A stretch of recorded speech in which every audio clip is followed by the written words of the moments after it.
Hola amigos, bueno, hoy es 5 de mayo de 2016. Bueno, un pequeño receso de 2 semanas.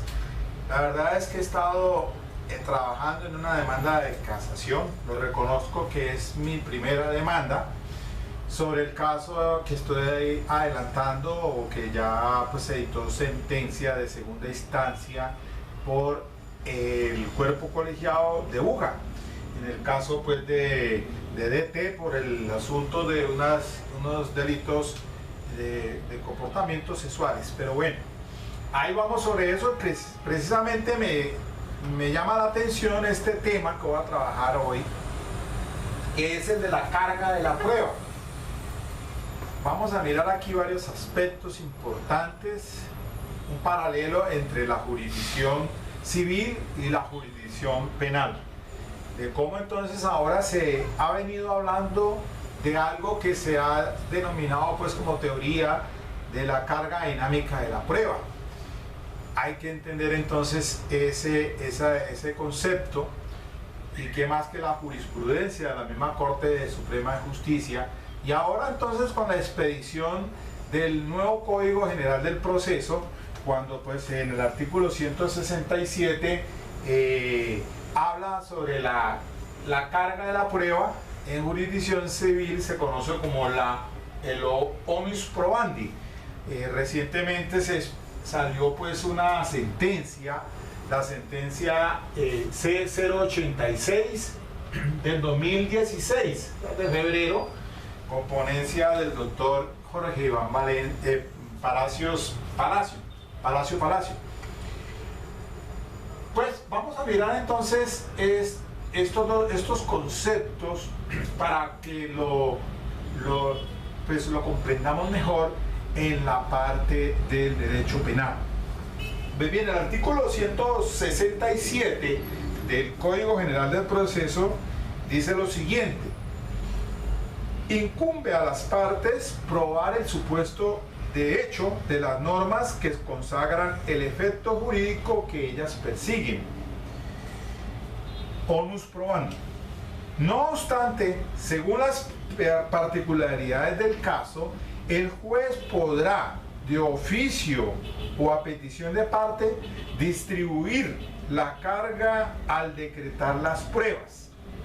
Esto se llama entonces, dentro de lo que ahora se conoce como teoría dinámica de la carga de la prueba, durante su práctica o en cualquier momento del proceso antes de fallar, exigiendo probar determinado hecho a la parte que se encuentre en una situación más favorable para aportar las evidencias o esclarecer los hechos controvertidos. La parte se considerará en mejor posición para probar en virtud de su cercanía con el material probatorio, por tener en su poder el objeto de prueba, por circunstancias técnicas especiales, por haber intervenido directamente en los hechos que dieron lugar al litigio, o por estado de indefensión o de incapacidad en la cual se encuentre la contraparte, entre otras circunstancias similares. Cuando el juez adopte esta decisión, entonces es susceptible de recursos, otorgará a la parte correspondiente el término necesario para aportar o solicitar la respectiva prueba, la cual se someterá a las reglas de contradicción previstas en este código. Los hechos notorios y las afirmaciones o negaciones indefinidas no requieren prueba. Pues bien, esto que les acabo de leer es el texto del artículo 167 de la ley 1564 del 2012, Código General del Proceso, que acaba pues de ser declarado exequible ese artículo demandado ya por inconstitucional a través de la sentencia C086 del 2016. La Corte Constitucional declara que es exequible el artículo en el entendido de que el juez podrá, y así como está dice la norma, podrá de oficio o a petición de partes distribuir la carga al decretar las pruebas. Para entender un poquito este asunto, pues el onus probandi hace parte del inciso inicial del artículo 167, que hace pues en derecho civil, hace referencia a que en derecho civil a cada parte le corresponde acreditar los hechos que invoca, tanto los que sirven de base a la demanda como los que sustentan las excepciones, porque entonces ahí se da el postulado de que quien alega debe probar. Me recuerda ahora recientemente a Fernando Vallejo en Corferias, cuando se refirió a un asunto allí en esa exposición. Recuerde que Fernando Vallejo es el escritor que ahora está exiliado en México, el autor de La puta de Babilonia, el autor de El desbarrancadero, el autor también de bueno, otras obras también muy interesantes. Fernando Vallejo dice, porque como es ateo, y él se refiere allí a un asunto pues pues no quiero entrar en ese asunto, pues que no esté no en el momento ni el espacio, pero él duda, dice que él duda, la duda, y entonces dice lo siguiente: el que afirme una cosa tiene la carga de la prueba. Claro. Entonces eso traspolado aquí al derecho, en cuanto al onus probandi, en jurisdicción civil, en los sistemas que son de tendencia a dispositivo, la carga de la prueba le corresponde entonces a las partes. El que demanda como el que presenta la excepción de la demanda tiene la carga de la prueba. Pero ahora hay una teoría de las cargas dinámicas que se venía desarrollando en la jurisprudencia, pero quedó finalmente entonces, que no estaba en el decreto, el Código de Procedimiento Civil del 70, pero ahora sí en este Código General del Proceso quedó en el artículo 167, que fuera demandado pues por inconstitucional. Pero esta teoría se funda en los principios de solidaridad, de equidad, igualdad real, de lealtad y de buena fe procesal. Entonces se dice que el postulado, quien alega debe probar, debe ceder al postulado de quien puede debe probar.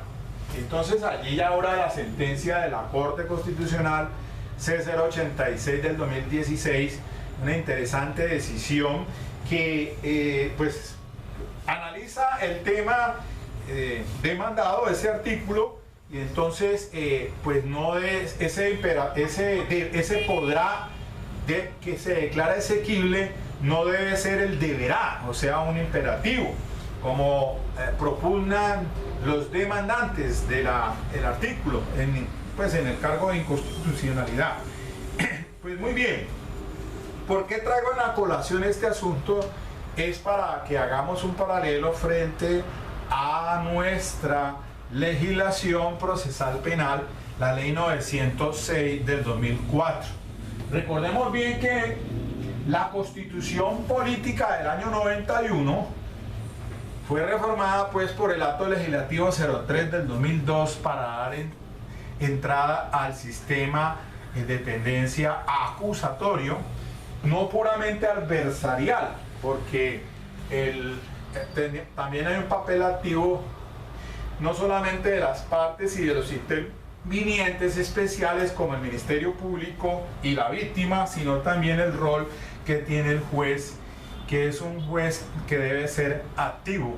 Y ahora vamos a ver, aunque tiene ciertas limitaciones, como por ejemplo la prohibición de practicar pruebas del artículo 361 de la ley 906, que le prohíbe, por lo menos a los jueces de conocimiento y no a los de garantías. Recordemos que eso fue declarado exequible mediante la sentencia C396 del 2007, con ponencia del doctor Marco Gerardo Monroy Carr. Entonces, los jueces en el procedimiento penal, a diferencia de la jurisdicción civil, que se rige por el onus probandi y la teoría de las cargas dinámicas. Y fíjense bien que aquí hay algo pues interesante a propósito de esto de las teorías de las cargas dinámicas, porque hay una excepción en materia del derecho penal. ¿Para cuándo aplica esto de las teorías de las cargas, de la carga dinámica? En relación con los asuntos que se tramitan por extinción de dominio, en una sentencia de la Corte Constitucional estableció esa carga de la carga dinámica de la prueba. Pero para que ustedes me entiendan un poquito eso de la carga dinámica de la prueba, les voy a explicar un poco más en relación en qué consiste. Ya le leí el texto del artículo 167 de la ley procesal de civil, pero en este asunto de la teoría de las cargas, de las cargas dinámicas, obedeció fue porque a unos principios les dice aquí de solidaridad, de equidad y lealtad y buena fe procesal. Resulta que hay ciertas partes que por una situación de debilidad o por unas situaciones de subordinación, esas partes están en posibilidad menguada, digámoslo así, frente a la otra. Entonces hay un equilibrio frente a esa asimetría, dice la Corte Constitucional. Es plausible que entonces el juez invierta esa carga de la prueba a favor de la parte menos favorecida, pues que está menguada, digámoslo así. Entonces allí hay una situación que le decía ahora, pues, sobre el asunto de la extinción de dominio. Si bien es cierto, nuestra ley procesal penal, la ley 906, dice del artículo 7º sobre la presunción de inocencia, y que en ningún caso está esa carga a quien le corresponde a adelantar la investigación es a la fiscalía como ente acusador, y que a él es el que le corresponde probar, porque partimos de ahora vamos a mirar un aspecto aquí que son las presunciones legales, las iuris tantum y las presunciones iuris et de jure. Las iuris tantum son las que emiten prueba en contrario, mientras que las iuris et de jure no emiten prueba en contrario. Y ahora les explico la importancia de estos postulados o de estas presunciones legales, porque en derecho penal, en este sistema procesal nuestro, en la ley 906, pues hay una presunción de inocencia, una presunción iuris tantum. Ella admite prueba en contrario. La persona no podrá ser vencida o no tendrá una persona tiene que ser vencida en primera, en segunda instancia y una sentencia debidamente ejecutoriada. Cuando está en firme, se dice que ya esa persona está vencido y entonces ha sido condenado, entonces porque se ha desvirtuado la presunción de inocencia. Por eso hay una causal de preclusión de la ley 906, por la imposibilidad de desvirtuar la presunción de inocencia. Cuando el fiscal no tiene elementos materiales del juicio para para presentar un escrito de acusación, pues entonces solicita una audiencia de preclusión ante un juez de conocimiento por aquello de que la imposibilidad de desvirtuar la presunción de inocencia. En el sistema procesal penal, la carga la tiene el Estado a través de la Fiscalía. La defensa o el acusado parte del principio de presunción de inocencia. Entonces, a quien le corresponde desvirtuar la presunción de inocencia, o quien tiene la carga, la solidez del cargo de llevarlo hasta juicio y vencerlo en juicio hasta rayar el convencimiento más allá de toda duda, es al ente acusador. En este sistema procesal actual, entonces, existe esa presunción de inocencia iuris tantum y es desvirtuable. Lo que quiero significar entonces es para que veamos que dentro de este tema de la teoría de las cargas dinámicas, para el asunto de los investigaciones por extinción de dominio, la Corte Constitucional en una sentencia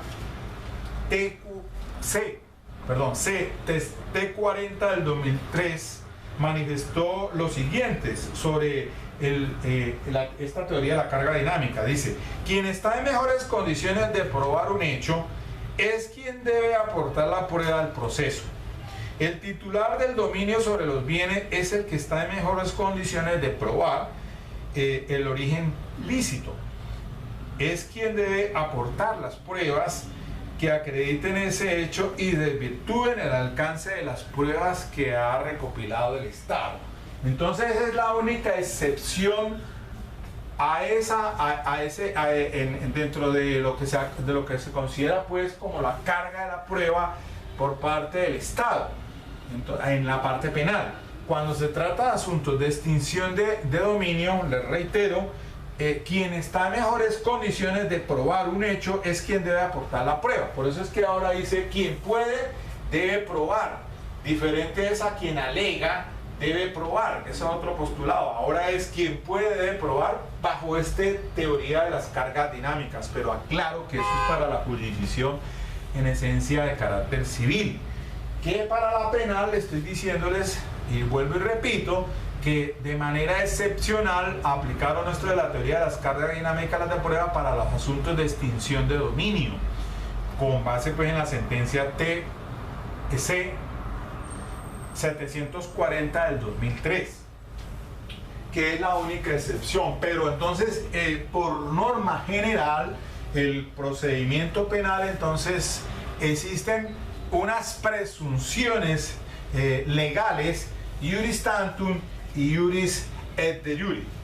¿Cuáles serían esas? Por ejemplo, en relación con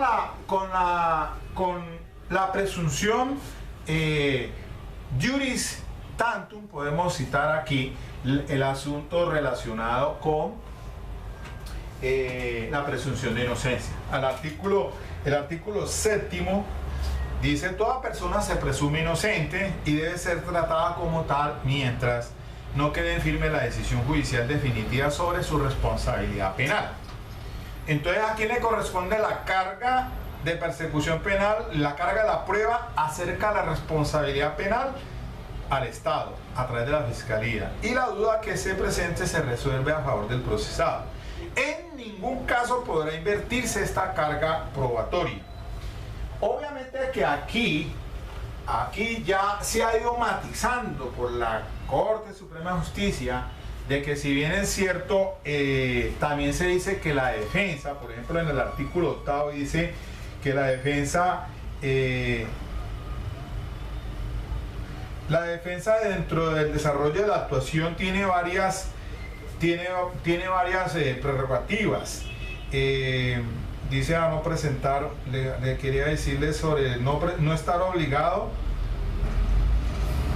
Dice aquí la defensa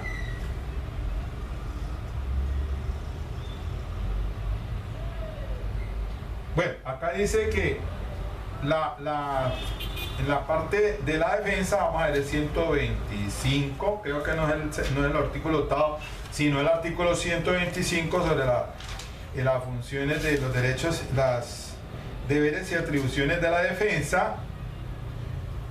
Dice el artículo 125 en el literal octavo, dice: no ser obligado a presentar prueba de descargo o contraprueba ni a intervenir activamente durante el juicio oral.